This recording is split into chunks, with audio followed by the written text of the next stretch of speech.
This is Alan Gilman with Torah Bites for the week of January 31st, 2026, the 13th of Shevat, 5786. The following is a revised version of a message originally posted the week of January the 23rd, 2016, the 13th of Shevat, 5776. It's entitled, Go Forward, and I'm reading from Shemot, Exodus chapter 14 and verse 15. The Lord said to Moses, "Why do you cry to me? Tell the people of Israel to go forward." This week's message is not for everyone. I guess that's always true, but there's something about this one in particular that should probably be ignored altogether if it doesn't apply to you. But if it does, you don't want to miss it. So here goes. The people of Israel were between a rock and a hard place, metaphorically speaking.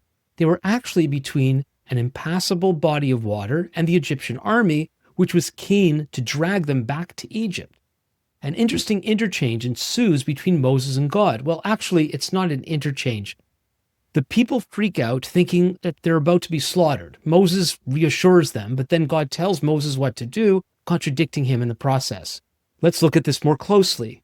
Moses said to the people in Shemot, Exodus chapter 14, verses 13 and 14, "Fear not, stand firm, and see the salvation of the Lord, which he will work for you today. For the Egyptians whom you see today, you shall never see again. The Lord will fight for you, and you have only to be silent." Based on everything Moses knew about God up to that moment, his character, his power, and his methodology, this sounds so right. Moses knew how fundamentally misguided the people's freakout was. God didn't bring them to this point only to abandon them. Moses knew that he was leading them to Mount Sinai and on to the promised land. So this couldn't be the end. How God would rescue them, he didn't know, but after all that had happened with the 10 plagues and a reasonable analysis of the situation, Moses concluded that all Israel had to do was stand and do nothing. God would take care of the situation all by himself. But with all due respect to Moses, he was wrong. They were not just to stand there, they were to go forward. I know Moses was told, "Lift up your staff and stretch out your hand over the sea and divide it, that the people of Israel may go through the sea on dry ground." But the people were not to wait for the sea to part first, but rather they were to march toward the sea. God was calling the people to readjust their orientation to the situation. He had called them to journey in a certain direction, which required getting to the other side of the water. But instead, they were frozen by fear. They needed to refocus and get with God's program again. Note that God was not calling them into the water before it parted. He might call people to do that from time to time, but not in this case. They simply had to move in its direction.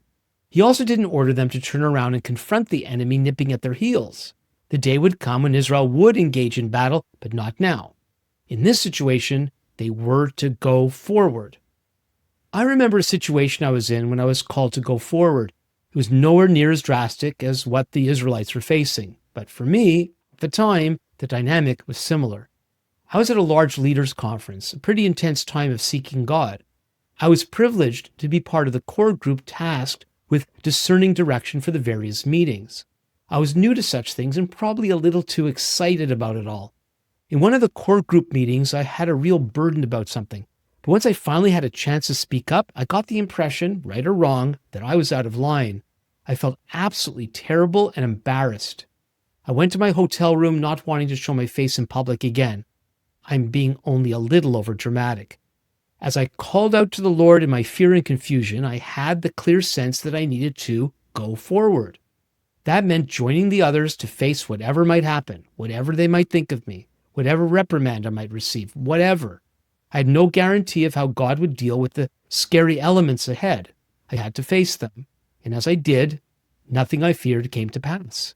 The sea had parted as I went forward. Is God directing you to go forward? Then you must walk towards the very thing you think will be your complete undoing. But as you do, God will enable you to walk through it as if it is not really there, just like the Israelites walked through on dry ground. He may even obliterate the threat at your back at the same time, just like the drowned Egyptians. But as I mentioned at the start, this is only for those for whom it applies. God may have an altogether different tactic for you. Maybe you are to stand, to fight, or something else. Just don't be surprised if God is telling you to go forward. For more messages like this, visit the Torah Bytes website at www.torahbytes.org.